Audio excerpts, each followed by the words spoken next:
olona naratra tao anatin'ny orany fiboana tanteraka samy nanana ny filazany ny mponina sy ny mpitandro ny filaminana etsy alasora. Fiboana tanteraka eto Analamanga, Analakely sy ny manodidina ihany no nahiboka tanteraka.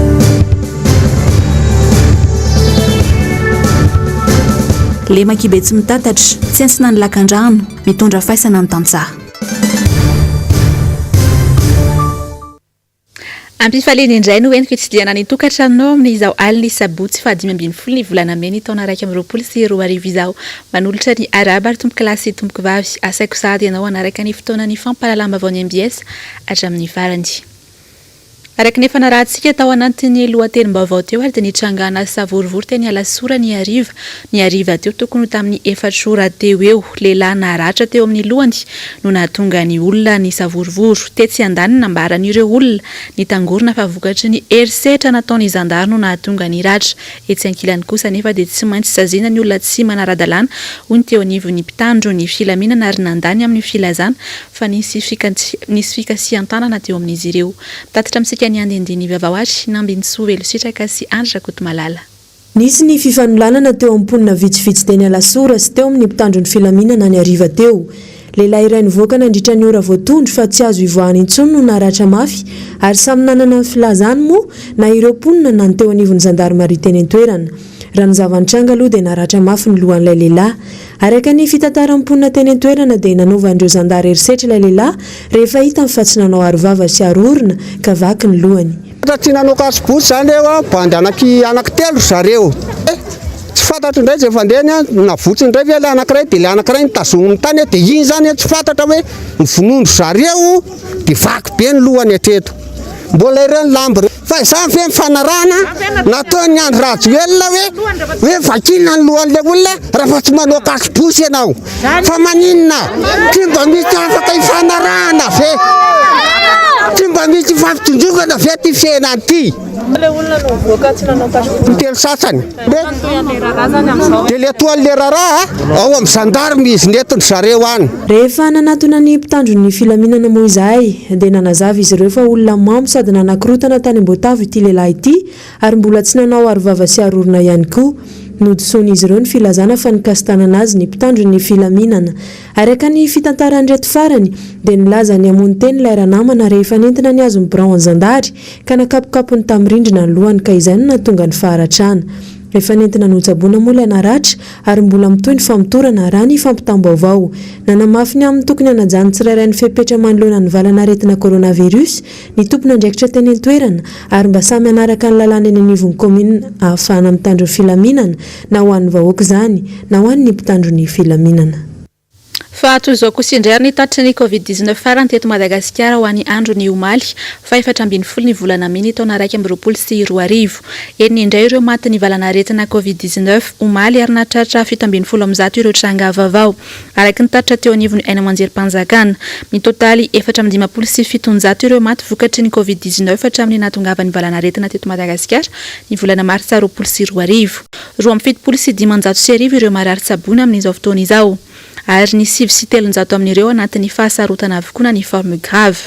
Raha mikasika ireo tranga vaovao kosa indray dia misy njara toy izao avy isaky ny faritra 7 dia eto Analamanga avokoa ivony valanaretina, ray any mifaritra Atsinanana, ray Diana, 4 any amin'ny faritra Vakinagaratra, 3 any Matsiatra Ambony, 2 any Boendy, ray any Vatovavy Fitovonandy, 4 any Atsimondrefana, 3 Menabe, ray Amorony Mani, ray any koa any Bongolava, 3 tany amin'ny faritra Analanjirofo, 2 any amin'ny faritra Anosy, 2 tahaka izany any koa any Tasy, ray any Betsboka, 4 any Androy ary 2 tany amin'ny faritra Sofia. Eo amin'izay lafim-baovao ny valanaretina Covid-19 izay hatrany dia farany herinandro faha-4 tamin'ny fiboana ho an'ny faritra Analamanga ity androany ity nidina teny fotony ny jeriny zava-misy manodidina ny teto Andrenivohitra androany ny mpanao gazetinay Asina Andriamalala sy Tokatra Marolahy. Ny ao Analakely sy manodidina ihany no tena mangina tanteraka tao anatin'izay fiboana isaka ny farany herinandro izay. Toy ny tanàna maty Analakely sy manodidina ary toy ny faritra mena feno sakana ataony mpitandro filaminana.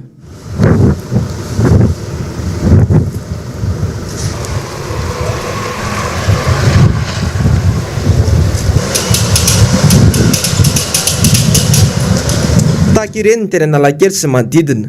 Tahaka izao kosa ny teny ivelany Analakely sy teto an-drenivohitra.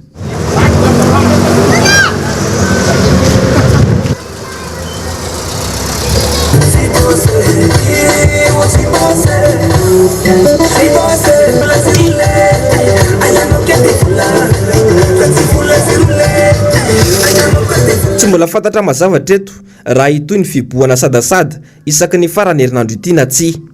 Ny tsapa aloha hatreto tsy toteny amin'ny vahoaka ve ny mpitondra fanjakana ka mahatonga azy ireo mbola minimy voaka ny trano na efa dila aza ny amin'ny 2 ora tolakandro. Sa ireo vahoaka ny tsy maintsy mivoaka ny tranony noho ny tsy fisiny ankohanina. Raha fehezina izay fiboana isaky ny farany herinandro izay dia averina trany fa tsy toteny amin'ny vahoaka ny mpitondra fanjakana, ary ilay mpitondra fanjakana natao andriankinana ity dia nanadino tanteraka ny vahoaka satria tsy nanome na dia tosika ara-tsosialy aza. Fa tsy mba afaka mihiboka toy ny olon-drehetra ireo olona sahirana mipetraka eny amoron-dalana sy ny mpangataka miamitombo anefa izy ireny toa tsy misy pia na koa misy mijery anatin'izao fotoana sarotra lalovan'ny firenena izao. Zaza mpangataka iray teny Anosy be sy ny manodidina teny no nanaovan'ny mpanao gazetina fanadihadiana ho an'ny androany. Inona no mba nofinofiny sy ahoana ny iainany ame anara-pahasalamana. Ravora Zafimahenina sy Andra Rakotomalala. Jehovah pambolano meno tomenandira wachakowo makalazana. Toy izany ny hira eto Bemakely, angolangolany ireo mpitondra fiara rehefa anaty fitoana amin'ny fifamoivoizana eto Anosy hatreny Anosy be. Hira nalaina tao anaty boky ary izy ihany no mamorona ny feony. Rehefa fotoana tsy fianarana no miakatra aty an-drenivohitra sy ireo mpiray-tampo aminy miisa 3 tsy hamonjy havana nefa nandeha hiala voly fa hitady vola. Karama fotsiny izay ny aty teto tomobila dia mirahira dia mangataka vola. Indraindray izao mahazo 10,000, 4,000, 3,000 izay ny farafahakeliny 3,000. Zokinay izao jery amin'ny sisisiny misy dia izay anankitelo izao aty. Any Ambatomirahavavy no toeram-ponenany, 12 taona ary kilasy T3. Tsy tapaka nitady vola izy nandritra ny fihiboana tamin'ny taondasa ary rehefa andro tsy fianarana toy ny amin'izao. Eto ihany koa mba hitsitsiana ny vola kely azo, ny tongotra no ampiasaina miakatra aty an-drenivohitra. Mandeha tongotra. Aizaka 13? Aty ao Ambatomirahavavy, farafahatonga eo anany, eo Anosy be. Dia afiry ny alana Ambatomirahavavy? Amin'ny ray maraina. Manana ny mba nofinofiny toy ny zaza rehetra i Bemakely, ny asa aloha ny tena iriny mba tsy hiaina ao anaty fahantrana intsony. Ny tiako atao aloha lehibe hiasa. Hiasa ino? Hiasa hanao lavazy. Fa maninona hoe hanao lavazy? Mitady vola. Hanampiana ny tenako mba havelona. Inona zavatra mba fanirininao hoe ho an'ny fiainan'la manokana ankoatran'ilay hoe hiasa? Zavatra tiako izao mba te hanan-karena. Fa maninona ialany hoe te hanan-karena? Antsalaboatra izao vola. Aloha hanan-karena. Tsy izy irera nefa nomena toy izao, betsaka ireo mpatory an-dalana tsy manan-kelofana ary zara rahomana, tsy hitan'ny fanjakana fe izy ireny sanatria na ary vava iarovany tena aza tsy ananany. Raha tsy izany, tsy misolo fa tsy maintsy anaovana noho ny tahotry ny polisy. Ireo malala-tanana no hany mba manampy ny sasany izay tsara vitana, ny hafa mirenireny mangataka na mitsindroka fako. Fa mpitandrina manodidina ny 70 isa kosa indray manerana Anosy no namoaka fanambarana miantso ny mpitondra fanjakana manokana ny fiangonana ho an'ny mpino. Vonona ny anaja ny fepetra rehetra ny fiangonana izay mitondra ny anjara biriky ny mavesatra amin'izao fiadiana amin'ny valanaretina COVID-19 izao. Ravora Zafimahenina sy Andra Rakotomalala Trany. Mety efa mivantana ao amin'ny mpitondra eto amin'ny firenena ny afatra pastoraly nataon'ireo mpitandrina manodidina ny 70 isa manainga ny fanjakana nokatra ny fiangonan'Andriamanitra. Mirakitra ao anaty fanambarana ny antony tokony isokafan'ny fiangonana indrindra amin'izao vanim-potoan-tsarotra izao. Etsy andaniny nilaza ireo mpitandrina fa vonona ny anaja ny fepetra ara-pahasalamana rehetra hisorohana ny fiparitany aretina.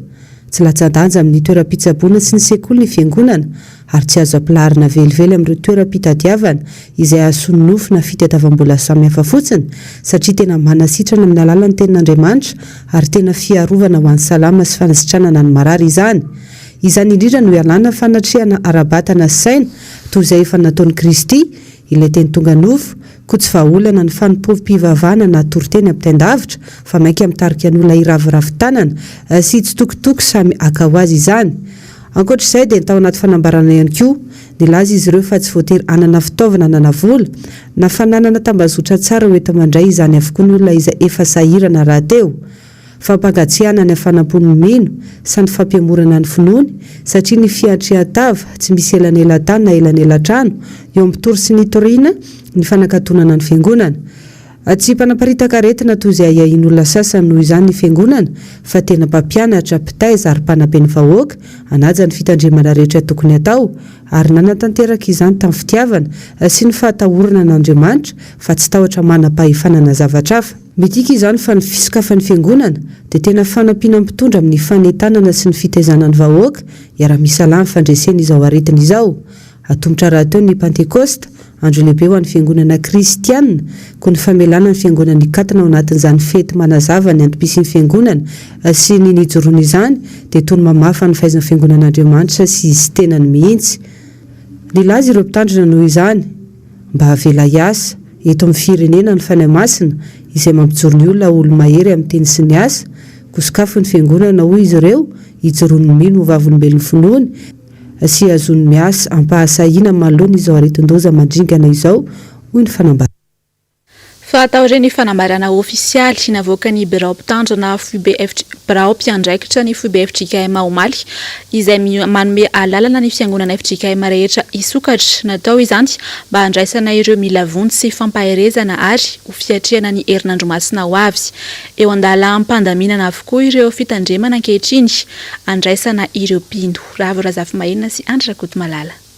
Vaovao lehibe ho an'ny fiangonana FJKM ny fahafanotra ny fiangonana misokatra indray na amin'ny andavanandro aza handraisana ireo tena mila vonjy sy fampaherezana. Ny sokatra ny andavanandro ihany aloha no tena iomanana ireo fitandremana FJKM amin'izao. Fanapa-kevitry ny fitondram-panjakana kosa no andrasana amin'ny fiverenana fampoam-pivavahana ao anaty fiangonana ny Alahady. Na izany aza nanatanteraka fivoriam-birao fiangonana afaran'izay maika ny mpitandrina sy ireo birao-piangonana andaminana ny fotoana amin'izay fisokafana isan'andro izay. Andavanandro aloha zany zao voaresaka zao.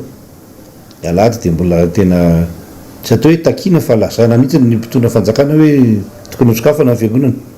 Fiangonana mantsy azo lazana hoe equivalent amin'ny sekoly, hôpitaly sy ny toerana izay fitsaboana olona rehetra. Ary izay no nahatonga ny birao-mipetraka voabe anapa-kevitra raha fijeriko azy hoe tokony hisokatra ny fiangonana. Dia ny mpitandrina tokony andraikitra voalohany fa izahay moa na ny FJKM dia protestante réformé dia miara-miasa ny mpitandrina sy ny tsy mpitandrina dia misy ny vivorian'ny biraon'ny fiangonana farafahakeliny ahafahana manao fandaminana. Fa raha fijeriko azy dia fampivavahana aloha zany tokony atao dia misy fandaminana ataony tokony andraikitra samy hafa eo anivon'ny fiangonana ary ny mpitandrina dia tokony andraikitra voalohany amin'ny fitandremana misy azy ary rehefa miresaka hoe fampivavahana fandraisan'olona dia andraikitra voalohany izay tanana mpitandrina ihany koa zany. Mbola voalamina satria tena mbola mila dinihana tsara ilay izy ny antony dia hoe tsy maintsy arahana ara-bakiteny ny fepetra ara-pahasalamana tsy le resaka fanjakana akory hoe miteny fa fantatritsika efa misy ny aretina. Ny fiangonana zany dia manaraka ara-bakiteny ny fepetra rehetra na ny eo amin'ny lafiny fifaneraserana eo amin'ny lafiny hoe fivezivezen'ny olona dia ametraka ny zavatra rehetra tokony apetraka eto ny fepetra ara-pahasalamana, ny famendrahana fanafody amin'ny fiangonana, ny famendrahana amin'ny tanan'ny olona na amin'ny faladia kirarony sy ny sisa sy ny sisa. Amin'ny herinandro sitrapon'Andriamanitra dia isokatra isan'andro ny fiangonana izy satria herinandro ny fanahy masina ihany koa eo araka ny fomba fanao eo amin'ny fiangonana. Mialohan'ny Pentekosta dia misy ny fampivavahana iombonana ka inoko raha ny fandaminana eo amin'ny fiangonana dia tokony hoe fampivavahana maraitsy hariva mety atao mandritra izay herinandro izay antenaina koa nefa fa efa mahalala tsara ny mpitondra fanjakana hoe tokony efa hisokatra ny fiangonana dia hanokatra ny fiangonana izy Pentekosta satria ny Pentekosta dia andro lehibe ao amin'ny maha kristianina ka ny fanakatonana ny fiangonana ao anatiny zany dia mety midika zavatra hafa ihany koa zay. Samiandry izany zao rehetra amin'ny mety ho fanapahan-kevitra raisy mitondra fanjakana tapitra rahampitsy tokoa ilay 520 andro ame anara-pahasalamana. Fa raha ny fampitambavao mikasika iny fisokafany fiangonana nambarany teo anivon'ny fiangonana Efrika Miny dia nisy ihany koa ny filazana fa tsy mamela ireo fiangonana rehetra ato anatin'ny faritra Analamanga isokatra ny gouvernoura ny faritra Analamanga. Fa isany tsy mahita ale kanefa tsy misy mahatsikaritra loatra ihany koa amin'izao ny pikabary malagasy manoloana ny zava-misy noho ny valana aretina Covid-19 nanamafy izany moa ny pikabary iray izay nitafa tamin'ny mpanao gazetinay miandrandrana mba ny ijereny fanjakana azy ireo manokana namindsoa velositraka sy tokatra marolahy. Tafiditra ao anatin'ireo singa imason'ny pikabary ny fitaizana sy fanabeazana ny olom-pirenena tsy azo idivirana ary tsy azo tsinitsiniavina ny kabary indrindra eo amin'ny soatoavina very tanteraka nefa izay soatoavina mahamalagasy izay manoloana ny fisian'ny valana aretina coronavirus hanikanalay fomba fiteny malagasy manao hoe izay mahavangivangy dia kavana aza lasa niova tanteraka ny mifanohitra amin'izay no tsy maintsy tanterahana hoy nambaran'ny pikabary iray.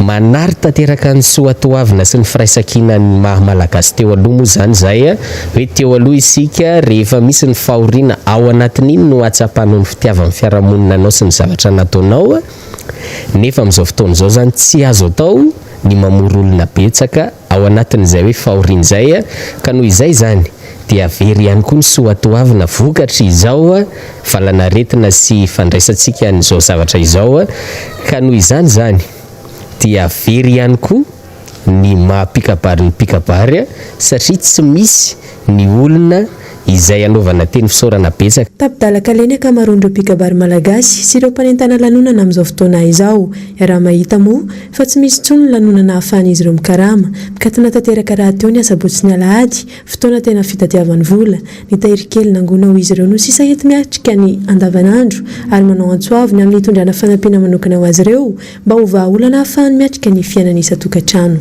Mevitsy ny olona manao raharaha dikan'izay zany hoe sahirana tanteraka ny pikabary amin'izao fotoana izao ny dirantsika indray ny confinement total ho an'ny sabotsy sy alahady vao maika zany miteraka olana goavana ary fahasahiranana ho anay pikabary ny fanidiana izany sabotsy sy alahady zany.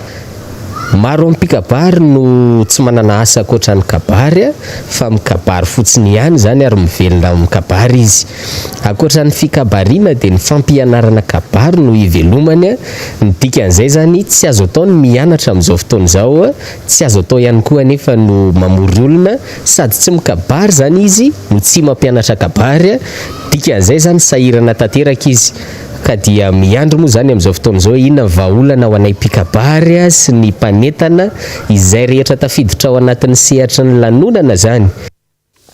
Hiditra ao anatin'ny vaovao tapatapany kosa ary isika manomboka eto andeha mivantana anio amin'ny sivora alina ny Frantsa sy amin'ny folora aleto Madagasikara ny famaranana ny lalao fifaninana-kira de Voice France 2024 amin'ny fahitalavitra TF1 misy efatra ireo mpifaninana ary letera tany malagasy antsona hoe Margena i Margherita Davico no iray amin'izy ireo samy manoana azy avokoa ny malagasy praitandrazana na ny any ivelany na ny eto antoerana raha ny fantatra ihany koa dia niova ny fitsipika ho amin'ity fifaninana-kira ho amin'ity fifanitsanana farany ity ohatra amin'izany izao efatra no hiatrika ny fifanitsanana farany hintsana eny ampovoan'ny fandaharana kosa ny roa ary ny roa farany dia iranoforonin' izy ireo no ataony raha araky ny fitsipika navoaka ny TF1 mba ahafantarany izy ireo mba ahafantarany olona manaraka azy ireo izay tena ira ho ataony rehefa vita ny fifanitsanana manentana hatrany isika ary manantena ny Marie hitondra avo ny voinahim-pirenena malagasy.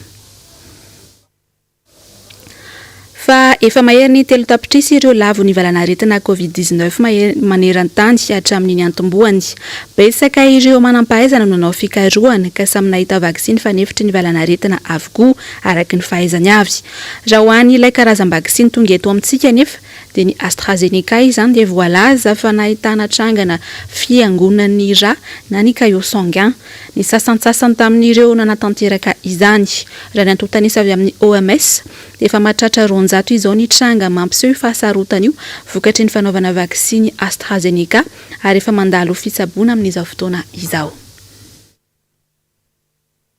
fa nanao fanambarana androany fa 5 ny volana ambiny firenena Allemagne fa naharay ny vaksiny AstraZeneca iadina amin'ny Covid-19 telopolo tapitrisa ariary no efa voarainy telopolo tapitrisa no efa voarain'izy ireo ary ray faingo telo tapitrisa tsindrona no natao tao anatin'ny iray andro ny alarobia lasa teo. Nisy fotoana ny salasala ny olona tany Allemagne saingy izao lasa mazoto indray amin'izay fanaovam-baksiny AstraZeneca izay.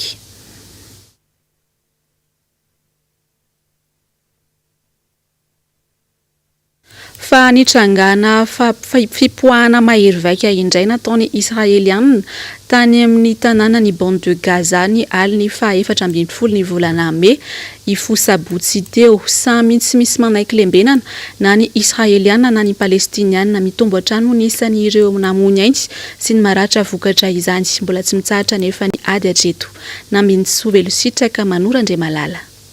Mitohy hatrany ny fanapoahana mahery vaika ataon'ny tafika Israelianina ny bande de Gaza.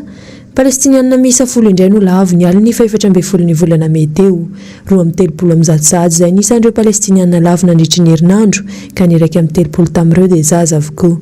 Tafiakatra hatramin'ny 700 ireo Palestinianina voaterina ampidirina hopitaly. Efa fitaovam-piadiana maherin'ny 2 no napoaka ny Israelianina ary nafatesana olona 9 ka ny zaza indray tamin'ireo ary miaramila indray ka nahatratra 75 ireo Palestinianina naratra mafy vokatra izany raha ny fampitam-baovao. Rafitinina vizotry ny ady teo amin'ny rotota tamin'ity herinandro ity dia nitomboka tamin'ny fanesorana tokantrano Palestinianina vitsivitsy ny ala tao Jerosalema andraraha nitohy tamin'ny fidinan'ireo Palestinianina tamin'ny fidinana teny amin'ny moské teny atsimo Jerosalema ka ny fampiantso tamin'ireo miaramila Israelianina ny 10 ny volana May lasa teo.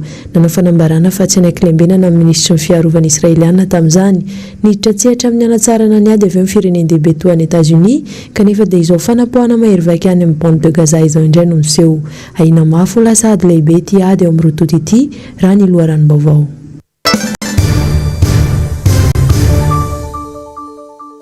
Fa nampiantso mpanao gazety ho any androany ny solombavambahoaka ny Madagasikara etsy amin'ny boriboritany fahenina landy tamin'ny anaran'ny antokotiko Madagasikara. Ny antony moa dia nitondra ny fitaraina ny vahoaka ny tenany izay tantsany ankamaroany amin'ity boriboritany ity.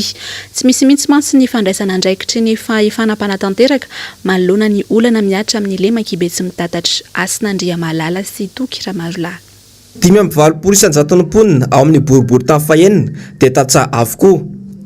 Ankoatra ny olana teraka ny fiovaovany ny toetry ny andro dia olana goavana mampikolay ireo tatsa ihany koa ny fatson-drano ao amin'ny lemaka be tsy mitatatra raha fitaraina ireo tatsa amin'ny solombavambahoaka eny an-toerana. Ny olana dia izay tsy voakarakara zany ny fidiran'ny rano sy ny fivoahan'ny rano tretsina ny vavarano ny fefoloa ny setroazo ny dia tretsina daholo iny anosy vavaka andraharo ambotometa sy ny rehetra zany lemaka be tsy mitatatra rehetra zany aty aminay dia tsetsana ohatra izay daholo zany izy tsy misy pijery efa nanao antsoafo foana ny tenako dia hoe ho atao ilay izy ny tsikafona mivosa tahaka ny inona nefa ny vahoaka efa sahirana ao anatin'ilay izy dia zany ve natao aminay eto keto zany dia manao antsoafo mba jereo mba dia tavovaolana fa tena repitra ny olona repitra mimponina zany ao anatin'izay. Manarak'izay koa dia resaka rano ny olona milahatra aty amin'ny popy dia jereo fa tena vomaika milahatra ihany ao anatin'izay koa andraindraikitra ny olona ho tezitra ny olona raha mbola zao no mitohy dia endrasana indray ve ho tezitra sy andraindraikitra ny olona dia izay voikorapaka nareo tompona andraikitra ao anatin'izay.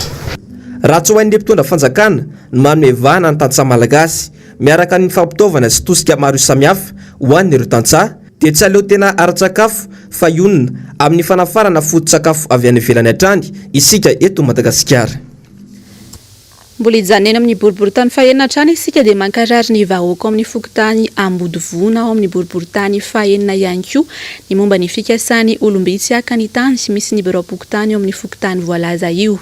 Nanambara kosa nefa ny solombavambahoaka ny Madagasikara teny an-toerana rehefa avy nijery ny antota taratasy mikasika io tany io ary tsy anaiky izany fikasana olon-tsotra izany ny tenany ka nanamafy fa eo anila ny vahoaka hatrany. Fanampanazavana. Misy fokotany hoe Ambodivona ety Ambohimanarina izay misedra olana sy fahadezeran'ny-ponina satria misy andehan'ny olona fianakaviana vitsy izay mieritreritra fa anazy ny tany dia tetavy ny arotana zany afoky tany zany nefa ny fokon'olona dia manana taratasy ara-dalàna tamin'izany fijoroana zany foky tany efa taona ela koa dia eto ny tenanay dia mampitandrana zay olona mieritreritra an'izany a fa efa fanahana pokon'olona io a fanaham-bahoaka dia tsy azoko tia ka za mahasombamboaka dia miaro ny vahoaka sy ny fokon'olona sy ny fananany tena koa tokony tsy ho azo kitikitena intsony za na ohatra misy bassin eo a efa mijoro dia an'ny fokon'olo zany any vahoaka tsy azoko tiana na borne fontaine io na bropoko tany ohatra zao io a dia aza misotasota loatra rea amin'ny vahoaka efa sahirany ity mbola tavinareo alaina indray ny fanana iombolana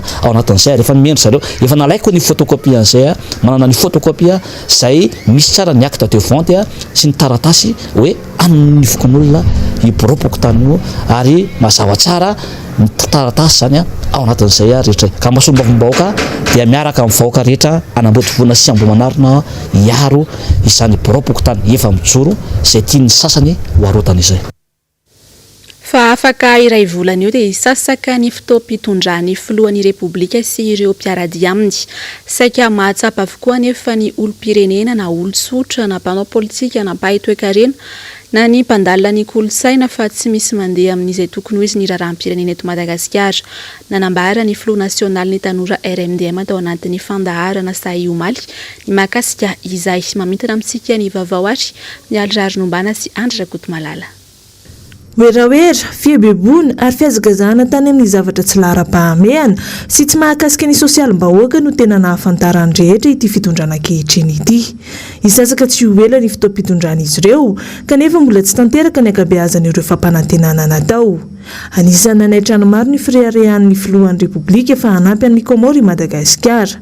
Ny zava-misy anefa dia efa noharany ity nosy ity isika raha tsy laza afa-tsy ny fanaovam-bakisiny fanefitry ny COVID-19 fa fahambaraka tanteraka izany ho ny filoha nasionaly ny tanora RMDM. Voalohany izy miteny mitodika aty Madagasikara mahasoa zao tontolo zao.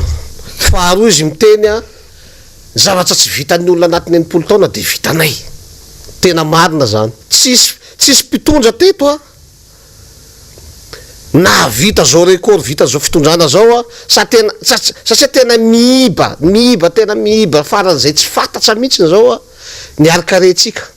Ny firenena eritseretina ho nampino anisany ohatra amin'izany ny Komoro akaikikely atsika lasa efa mialoha lalana atsika ao amin'io malijefy indray mandeha ty zay mino mety mbola tsy nisy an'izay tanatin'ny enimpolo taona tsy zay tsy nanantena fa hoe zany fitondrana hoentin'ny tanora zany dia miazakazaka be ny fampandrosoana miazakazaka be ny rehetrarehetra mihitsy mifanohitra amin'izany zavatra hita izy ny eritseritra hoe ny CVO no hotodian'olona ty fa ny fanalambaraka amin'ny masony zao tontolo zao ny zavatra tsapanay tanora la ny andro hanome paracetamol sy mamono afo izy tsy mba manana jafo-tsasa mazava hitondrana an'le fitondrana ary izy tsy mipetraka mahampitondra fa ohatrohatran'ireny mpanohitra reny koa izy indraindray dia indraindray gagana mijery mpitondra hoe ty rangaty isa mpanohatra ny tsy fahaiza mitantanao sy ny ekipanao no mahatonga zao zavatra zao. Mazava ny foto-kevitra hijoroana araka ny tanjona efa napetraka ny filoha Marc Ravalomanana ho an'ny tanora RMDM dia ny fandraisana andraikitry ny tanora ho fampandrosoana ny firenena. Naneho ny fahavononany hitondra ny anjara birikiny amin'ny mahampanohitra azy ity filoha nasionaly ity. Mbola no hamafisiny tao anatin'ny fanehoan-keviny ihany koa fa tsy tafiditra ao anatin'ny tanjon'izy ireo ny fanonganam-panjakana. Tsy hanaiky lembenana amin'ny zavatra tsy mety ataon'izao fitondrana zao ary vonina ary sahy hipetraka amin'ny mahampanohitra azy hanitsy manitsy aloha tonga dia tsiko zay manko indraindray vahiny vahoaka malagasy zay voabolana manitsy zay fa le hoe mpanohatra ny mpanohatra tampoka tompoko manitsy izy satria efa tsy raha nitsony ary efa tafapakany vilan'ny vahoaka malagasy ny zava-misy ka raha ohatra samby ononona amin'izao tsika hijery kotsiny tsy mety ny RMDM tsy mpanonga-panjakana tonga dia tsy ahitsiko eto zay tsy mpanonga-panjakana zay fa zahay mampahafantatra ny vahoaka ny zavatra tsy mety ataon'le mpitondra fa kosa rehefa ny mpitondra no manao be marena ohatran'le mahazatra azy miala tsiny rehefa tsy tanteraka ny zavatra atao takin'le vahoaka mety namany manala tena ihany izy amin'izay fotoana izay fa tsy misy olona nanala azy. Fa niteraka savorovoro any Tsiombe ny didina avoaka ny filakevi-panjakana izay manendrana Andriamatoa Vonitsoa Christian ho ben'ny tanàna any an-toerana marina fa Andriamatoa Maliny no tena voafidin'ny vahoaka ary elanelam-bato miisa 2,900 no nandreseny tamin'izany tao amin'ity komina ity. Magaga nefa ny zava-mitranga ankehitriny no ny kolikoly avo lenta ho ny solitena niponina avy any Tsiombe. De izay ihany koa ary no namarana ny fotoana ny vaovao tamin'ity androany ity mankasitraka anao nanaraka izany hatramin'ny farany ny sampana fampalalamba Vaovao MBS manome fotoana ho anao amin'ny alatsinainy amin'ny fitora sy sasany indray. Mandra-piona ary tompoko.